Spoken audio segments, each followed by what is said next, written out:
Let there be light.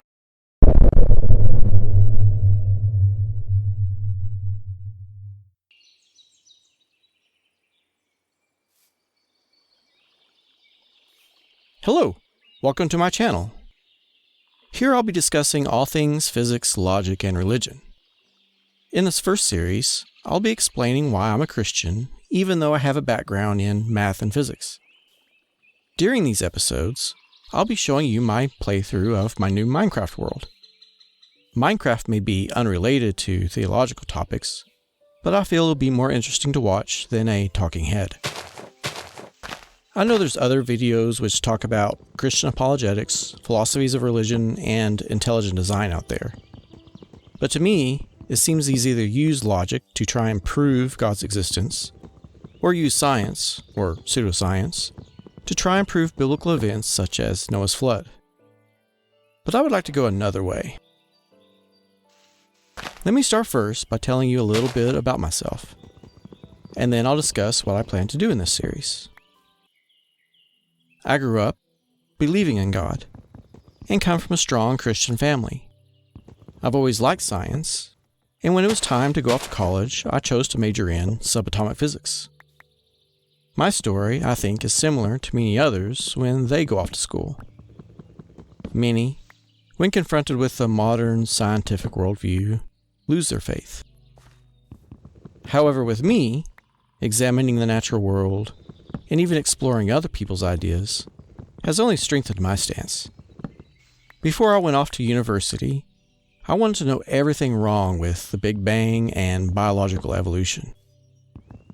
Majoring in physics, I knew my beliefs were going to be confronted.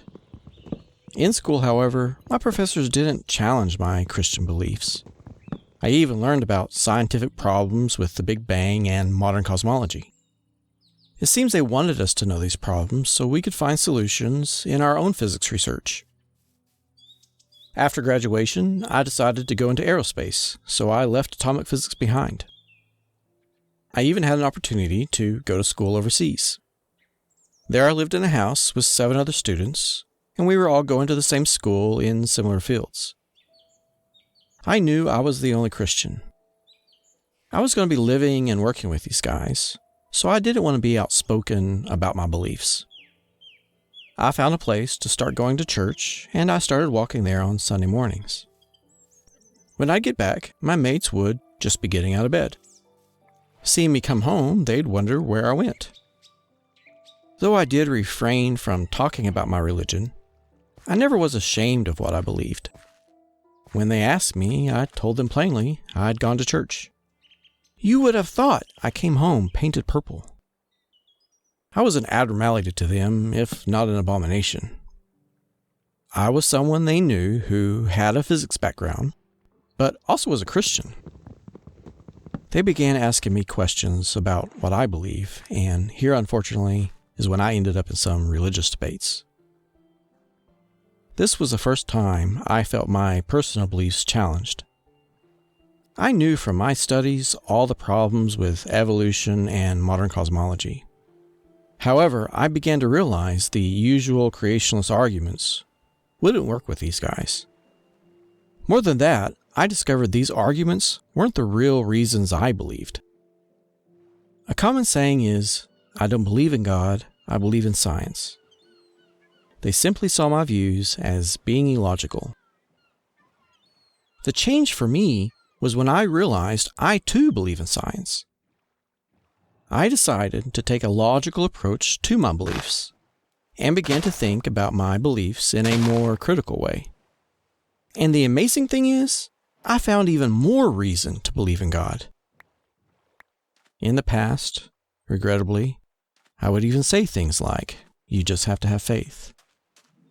But now I've found the evidence to support God's existence beyond what is usually held up as proof by creationalists. I know this may sound unlikely to many of you, if not far-fetched. Personally, I feel the evidence is obvious in the end, and evidence isn't as profound as what it might seem like at first. Remember, it was said science, or logical reasoning, is the refinement of everyday thinking. So what I did was I started with two well-known claims. The first one is from the Bible, and it's Romans chapter 1, verse 19. Since what may be known about God is plain to them, because God has made it plain to them. Since the creation of the world, God's invisible attributes, His eternal power and divine nature, have been clearly seen, being understood from what has been made. The opposing claim is any sufficiently advanced intelligence is indistinguishable from God. In this series, starting first with these two viewpoints, I'll logically think through God's attributes, which should be plain to all of us. After we've decided what these attributes are, then we can begin examining the evidence. I'll also say my reasoning doesn't require a science degree, or a degree in theology for that matter, to be understood. I've had some success in discussing God with people you may call atheist. And I've had some opposition from others you may call Christians. My purpose is to simply share with you the oddity that is me. This series will not include debates, except for what you might encounter in the comments section. My purpose isn't to be some sort of Christian activist, but to simply inform and answer any questions you might have. And I'll be honest and present what I feel are the best opposing arguments. In fact, I'll even rely on them to improve this process. So if you feel there's an even more logical argument, post a comment. After sharing with you my reasoning for being a Christian and a scientist, you can make your own decisions. I'll be covering how I've challenged my own beliefs, and I hope I can encourage all of you to do the same. As a Christian, I've challenged my beliefs 1,000 times more than any scientific idea.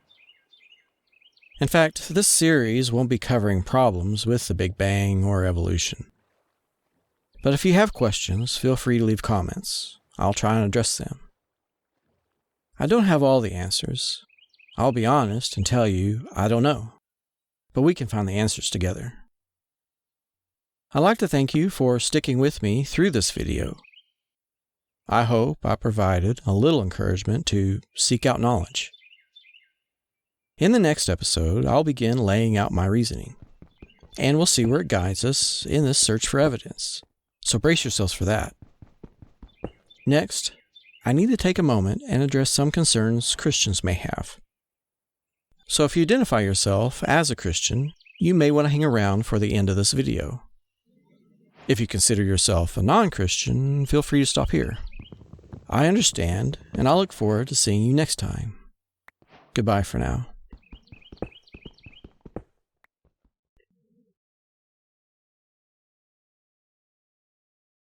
I like to preemptively discuss concerns you may have about relying on man-made thinking and not on faith. In the old days, when I started discussing my beliefs with others, I would say things like, "You just have to have faith." You may have said similar things. However, I know now faith isn't the absence of reason. Faith isn't blind, quite the opposite. Unfortunately, I believe this lack of understanding has led many people astray. You're probably aware of the verse commonly used to support blind faith, Hebrews 11:1. Now faith is the assurance of things hoped for, the conviction of things not seen. However, if you continue to read, Hebrews gives examples of people acting in faith. For example, God told Abraham, "Through Isaac shall your offspring be named." God spoke to Abraham. He heard his voice. Then Abraham, when his faith was tested, reasoned God was able to raise Isaac from the dead. Also, God even calls us to use reason. In Isaiah 1:18, he says, "Come now, let us reason together, says the Lord. Though your sins are like scarlet, they shall be white as snow." And when talking about our beliefs, always be prepared to give an answer to everyone who asks you, to give reason for the hope that you have. 1 Peter 3:15.